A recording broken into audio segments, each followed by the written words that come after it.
Hey everyone, this is Jalen Scott, and you're tuning in to the Extra Ember, provided by the Inferno Blazer Sports Show.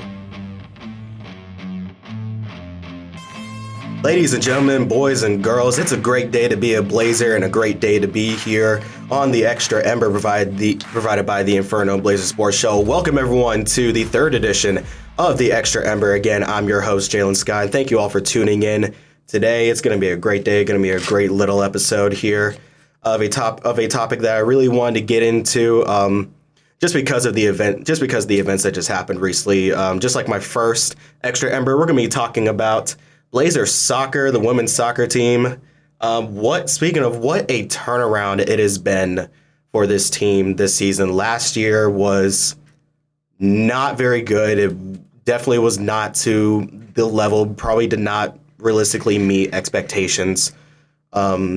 For the head coach and for the rest of the young ladies on that team. But this year has been a gigantic turnaround for them with a over 500 record, going 8-5-3, 6-5-1 in the Gulf South Conference, fighting for a playoff spot, which is something that they most certainly did not have last year. They had a really good end of year finish though with senior night.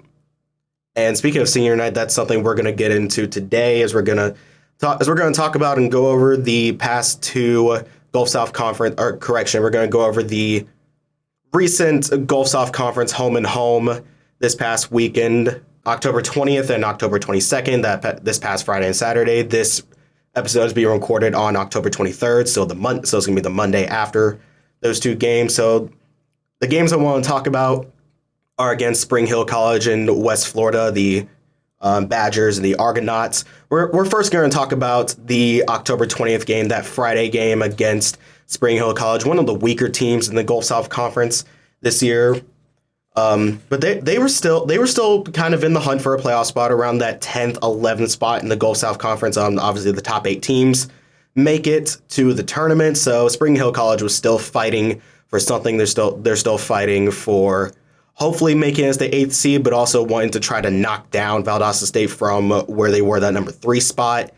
And it just didn't happen with Valdosta State coming out strong, super strong against Spring Hill and finishing that game 2-0 off of 2 goals from Molly Wooldridge for, I believe, goals number 6 and 7 this year. Wooldridge just an absolute scoring machine, as this also marks the 4th clean sheet, 4th shutout for the Valdosta State Blazers. Claire Timberlake was in goal that night, recorded only 2 saves, and once again a 2-0 win for Valdosta State. We're gonna go over this game real quick. The main points go over the 90 minutes. So start off the game again. We had Claire Timberlake in goalie for Valdosta State. Of course, later on, she would give up 0 goals, no goals against. That Valdosta State defense was just hounding Spring Hill all game. As a matter of fact, at the 5-minute mark, from the 5-minute to the near 9-minute mark, we had 5 shots straight for Valdosta State. One from Molly Wooldridge that ended up being saved, another from Wooldridge that went wide, one for Victoria Barr that got blocked, one from Anna Maleka that hit the post, and then another one from Molly Wooldridge that was also saved. That was also saved by the goaltender. The goaltender for Spring Hill that game was Carlotta Stark, who had let up 2 goals against, but had 8 saves in that game. So she was extremely busy in that net, and unfortunately, her offense, her supporting cast couldn't get the ball behind Timberlake into the net, leading to the 2-0 shutout. But the thing I really want to focus on here is the utter just domination of Spring Hill in that game. I was working that game. I was on in camera too. I was on the game cam, which you can find the stream of that game and the West Florida game on blazersportsmedia.com. We still provide the live streams of the women's soccer games, so I would highly recommend you check those out.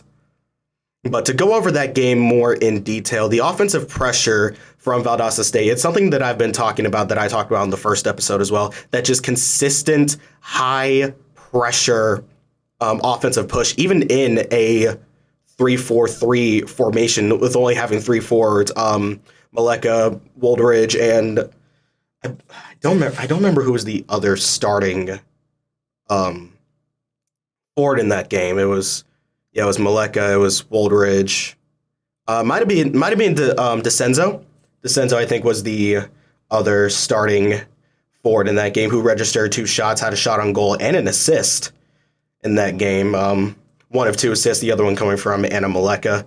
But again, it's the ball stayed primarily in the Blazers' offensive zone or even close to the midfield. I could barely recount a time where it truly meaningfully went over into Spring Hill's offensive zone. It was off a corner kick by Spring Hill College at the 26th minute. That was pretty much one of the only real offensive chances that Spring Hill had in that game. Cleared out, not a big deal. Would register a shot. I don't believe that was even on goal. That corner kick early in the first half was kind of Spring Hill's only real offensive chance that they had in that game. Of course, other than the 75th minute, Spring Hill had another chance. Going goal by goal now at the 34th minute, Valdosta State would notch the first goal again by Molly Woldridge. Assist by Anna Maleka for goal number 6 of Woldridge's season. Definitely a very productive forward, has been doing great on that front line, putting the ball in the back of the net where she needs to. The other goal in this game, again, came from Woldridge at the 87th minute. Pretty much the insurance marker in that game to make it 2-0 by Woldridge. The assist came from Ansley DeCenzo for goal number 7 of her season, so I don't think I got to repeat myself here. But the main things I want to talk about with that game is mainly the Blazer defense and the midfielders, even to the forwards. This was a whole great team defensive game. They were forcing Spring Hill to make a lot of errors in their passing and their headers. Pretty much always being in the right spot at the right time to prevent Spring Hill from having any meaningful possession to try to get those shots, to try to get anything going. But it wasn't perfect. It wasn't exactly a perfect game by any chance. Valdosta State had some struggles in the first half in communication, that midfield, making passes across the field in that transition game. As a matter of fact, I kept a note after the first half. I like to go by who won each zone. And for that first half, Valdosta State absolutely won the offensive half. They dominated in keeping the ball in their zone and pressuring Carlotta Stark into making those 8 saves and 10 shots on goal as well. That is a pretty patented Blazer soccer kind of match where they put up extremely high numbers in the stat categories and shots on goal, making the opposing team's defense of the goaltender just making it a really tough day for them. In the midfield, I gave that one to Spring Hill. I would honestly give the midfield section to Spring Hill, considering they made the lesser amount of errors, the lesser amount of unforced errors. Now, granted, like I just said before, Valdosta State was forcing a lot of errors from Spring Hill, a lot of unforced and forced errors. With forced errors, you kind of have an excuse. You kind of have an excuse behind it of defensive pressure, of great one-on-one defense. But unforced errors are those kinds of things that you kind of look at and go, that probably shouldn't have happened. And unfortunately, a lot of those did end up being more towards Valdosta State. I don't think I worded that correctly, but Valdosta State ended up committing more of the unforced turnovers and missed passes in the midfield in that first half. They definitely got it back in the second half, and I think that was a very clear deciding factor in Valdosta State's win over the Badgers. But definitely in that first half, Valdosta State was making a lot of unforced errors on those passes, and Spring Hill tried to capitalize on them, but then eventually VSU would get it right back.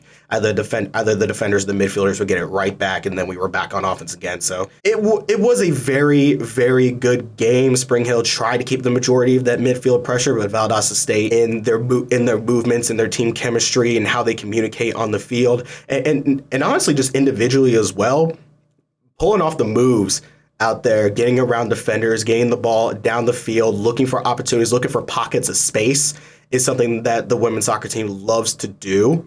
And that's honestly been a huge contributing factor to their success So with that being said, we're gonna wrap up this coverage of the Spring Hill game. We have one more game to go over here. Again, the final score of that Valdosta State Spring Hill game was 2-0, sending Valdosta State at the time 8-4-3 and 6-5-1 in the Gulf South Conference. Both goals coming from Molly Wooldridge from number 6 and 7 on the season. Assists came from Anna Maleka and Ansley DeCenzo. So a really great overall win, a great team win for Valdosta State against Spring Hill. Now we're going to get into the second game, the game that happened on Sunday against the West Florida Argonauts, the number 1 ranked West Florida Argonauts. We're going to get to that. We're going to get to that real quick after a little break for station identification. But at the same time, I'm going to make this very clear. I've been waiting for a long time, waiting all week. But we all have Valdosta State ties, which is the reason why we decided to give this podcast a try. You're listening to the Extra Ember on the Inferno Blazer Sports Show. This is Titletown. We win championships. Check out this episode and all of our others anywhere the Inferno Blazer Sports Show is located.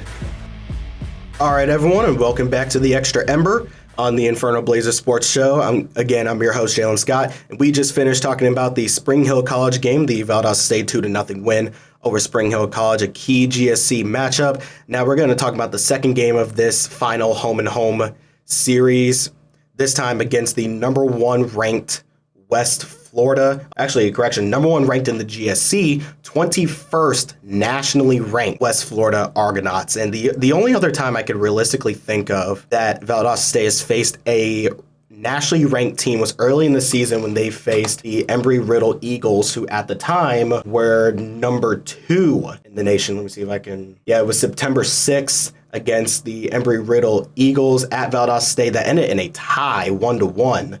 So that was definitely a very close game. The other nationally ranked team that we faced was Lee University on October 13th, Friday the 13th, that ended in a 3-0 loss. Unfortunately, so this will be Valdosta State's third nationally ranked matchup to finish off all the home matches, which obviously would end up being Senior Day. So congratulations to these following seniors: Landon Carter, Morgan Craven, Ashley Luff, Courtney Magnan, Taylor Morris, and Ashley Puentes. Thank you for everything you have done for Blazer Soccer, for this women's soccer team. Thank you for being such great contributors to this resurgent team coming back from what was a disastrous season in 2022. So thank you for everything you women have done, you young ladies have done for this women's soccer team, and we wish you absolutely nothing but the best heading forward. Whether you continue to pursue playing soccer or whether you move on something else, we absolutely wish you the best. But we're now going to talk about the match in question, that 1 p.m. Sunday match against the West Florida Argonauts. I was actually there. I actually attended this game. I wasn't working, but I wanted to go out to this game so I can keep some notes that I could reference back to for this segment of the podcast. So going ahead and getting the basic recap out of the way. Blazers fought extremely valiantly against an extremely tough, physical West Florida team. Event unfortunately fell 1-0. The only goal scored by Maya Swinton of the Argonauts at the 14th minute, for a 1-0 loss for the Blazers. And we're gonna go through this game moment by moment here, because there were a lot of moments here for this game that I just want to go over. To start off, the 10th minute, a great stop by Claire Timberlake that eventually led to a corner kick for West Florida, and we successfully cleared that. So great job by Timberlake there. And eventually 4 minutes later, West Florida would break open the scoring, and it'd be the only goal scored in that game, again by Maya Swinton at the 14th minute marker after a long pass down the field to a one-on-one, and Swinton just takes it and shoots this upper corner. That's a really hard shot to stop. So again, that'll be the only goal this game. So moving on, something that I really want to notice here, something I really want to focus on, are fouls. There were 30 fouls in this match. 30. 16 committed by West Florida, 14 committed by Valdosta State. And between the 25th and the 30th minute, let's count the fouls here. There's 1, 2, 3, 4, 5, 6 if you count offside. So 5 fouls and 1 offside in the span of 5 minutes. all leading in direct free kicks. 2 committed by VSU, 3 committed by West Florida, and the offside committed by West Florida. Oh man, the fouls were heavy on this one, especially against a West Florida team who loves to play physical. They love to play that one-on-one defense to their own benefit because they force a lot of turnovers from Valdosta State and created a lot of takeaways off that defensive pressure, but also to their own detriment. Again, 16 fouls in that match for West Florida. Of course, Valdosta State isn't, of course, innocent because they committed 14 of their own. There was actually a yellow card issued to both teams, to Jocelyn Abale and Kendall Blackman of Valdosta State and West Florida, respectively. It was an ugly game. It was a very ugly match, but Valdosta State definitely kept it really competitive. And that's something I really want to focus in on as I go over my analysis here. West Florida played a very tight trap style of game where they essentially pulled on us what we do to other teams.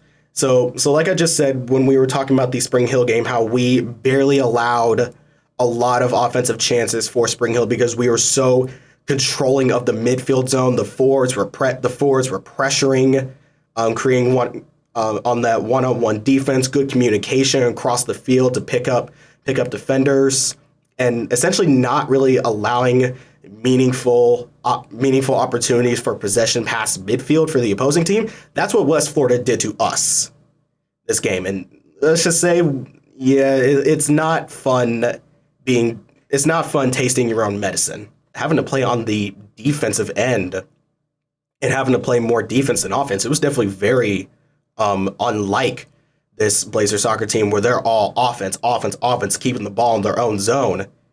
It was rough. I think something I also mentioned, or not something I've mentioned yet, but I believe this is the first time in a while that Valdosta State has been outshot, outchanced, outpossessed in the first half. That's a little concerning, but they didn't break.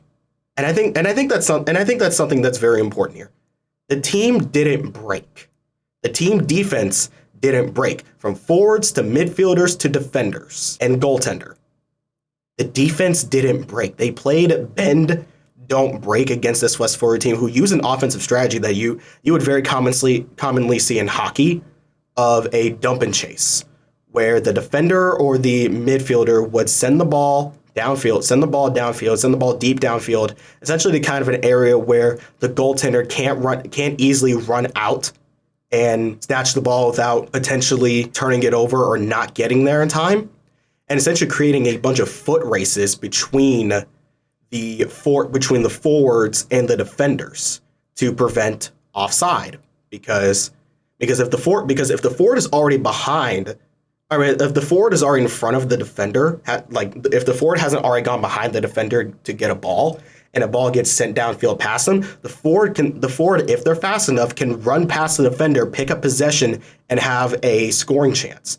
And that's what West Florida did in this match, and it worked to very great success, creating a lot of offensive chances and offensive opportunities for the Argonauts that Valdosta State would end up shutting down most of the time. Again, the only goal came from, that kind of dump and chase style of play where it led to a one-on-one. So in every other opportunity and every other chance that West Florida did this dump and chase style, either Claire Timberlake came up fantastically where she needed to, came up with some saves. As a matter of fact, she had 8 saves in this game, a season high 8 saves.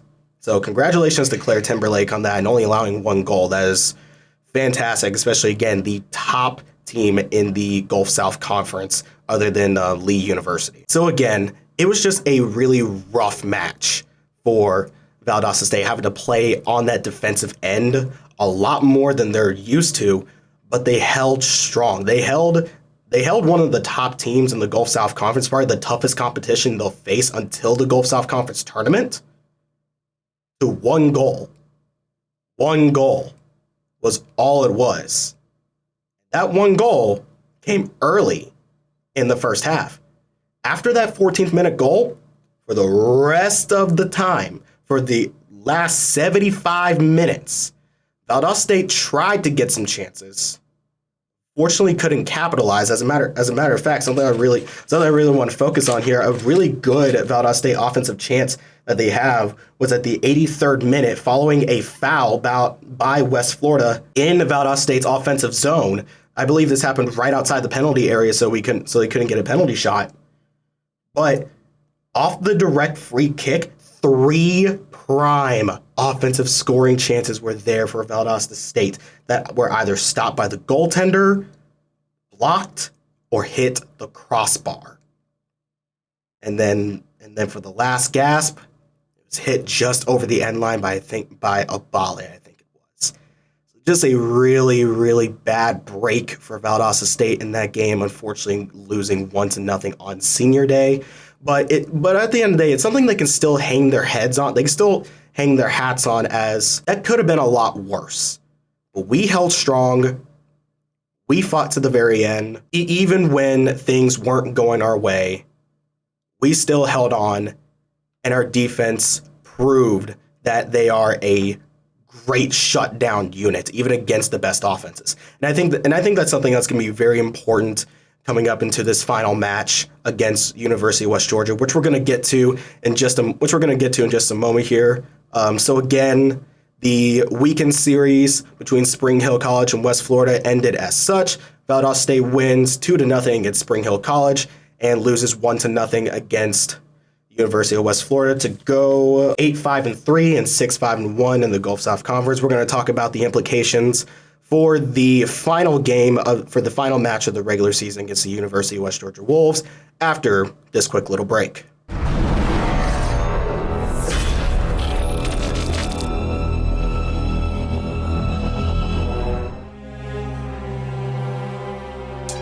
Ladies and gentlemen, we have new intel on the Inferno. It's spreading like a wildfire to uncharted territories, to unknown domains. We hope you join us under new distributors on Apple, Amazon, and Google, along with our current ones. Action, effective, immediate. Jalen out. All right, everyone. Welcome back to this edition of the Extra Ember from the Inferno Blazers Sports Show. This is Jalen Scott here. We just finished talking about the University of West Florida game that Valdosta State played on Sunday, the 22nd event, unfortunately leading to a 1-0 loss for the Blazers in that game. But after that, this puts Valdosta State 8-5-3 overall, 6-5-1 in the Gulf South Conference. You know who else has a record of 6-5-1 in the Gulf South Conference? The University of West Georgia. Yes, the Red Clay rivalry is the final match of this Valdosta State regular season, where they travel up to Carrollton, Georgia. That's at least 3.5-4+ hours up there, because I didn't live in the area, but I lived about an hour away from there. So that's a long trip up. Probably not as long as going out to like Delta State or Mississippi College out in Mississippi. Man, what a perfect game to finish out the regular season with the Red Clay rivalry. Now here's why this is going to be even more important. Again, like I've said, both West Georgia and Valdosta State are 6-5-1 and at 4th and 5th in the Gulf South Conference, respectively.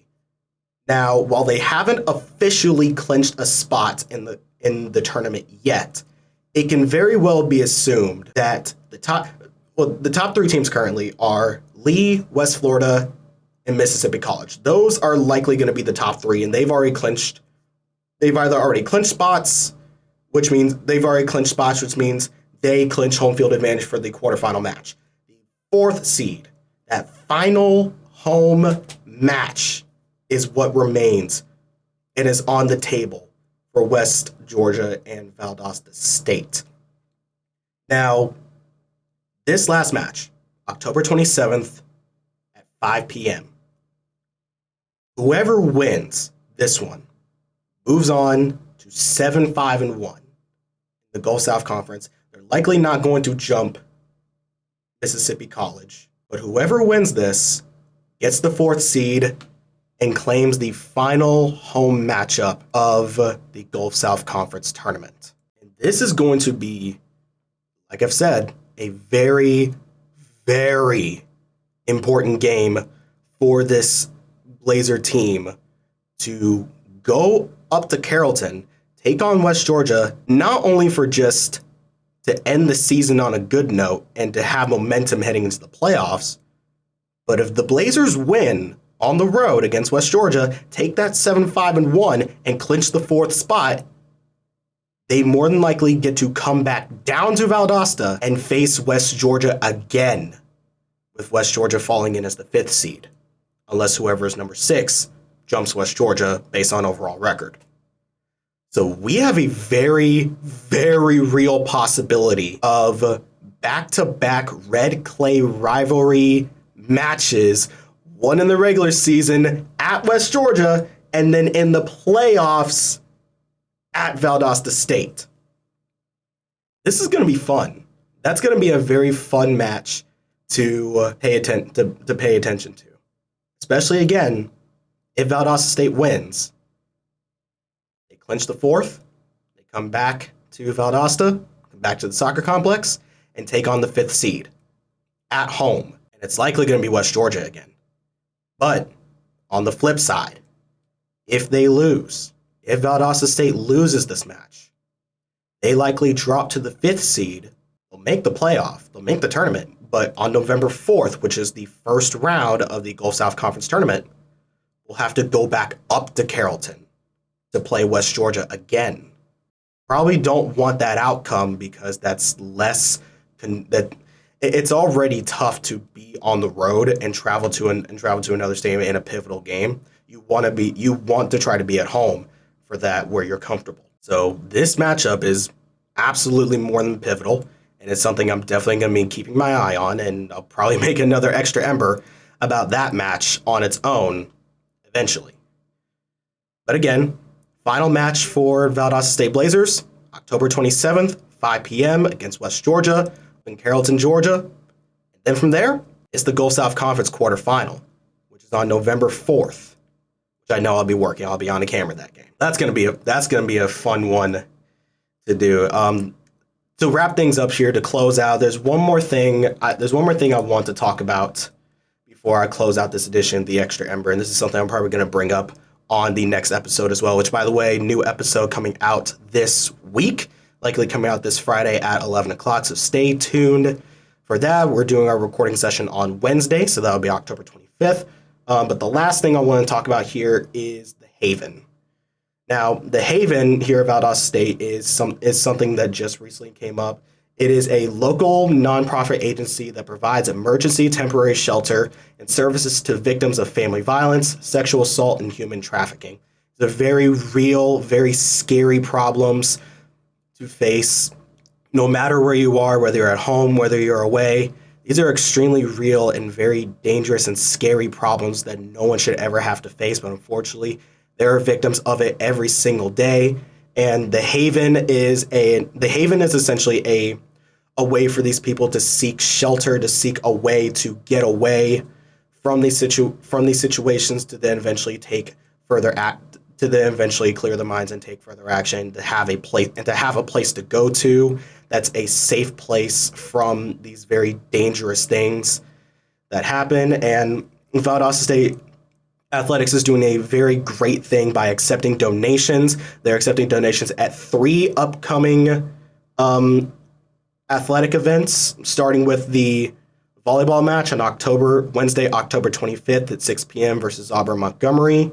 They're also accepting donations on Tuesday, October 31st, so Halloween, at 6 p.m. versus West Georgia. That's another volleyball match. And the Valdosta State Blazer Basketball Madness on Thursday, November 2nd at 7 p.m. They are accepting. They will have a kiosk at the northeast corner of the complex, and they'll accept anything. However, the primary needs will include twin-size bed sheets and comforters, laundry detergent, paper towels and toilet paper, towels and pillows, hygiene products, diapers, and wipes. So if you have these items at home and you want to give back to your community, help out people who are going through these very tough, these very scary, dangerous things, again, such as family violence, sexual assault, and human trafficking. If you want to help out, please bring these items to the complex during these three events. Again, Wednesday, October 25th, Tuesday, October 31st, and Thursday, November 2nd. I will leave a link to the Haven if you want to learn more information about them. I will leave a link to that in the description. It'll also be, we'll also put a donation link on our Instagram, on the Inferno's Instagram page on the story, so you guys can take a look at that. We might make a post about it as well, so you always have it.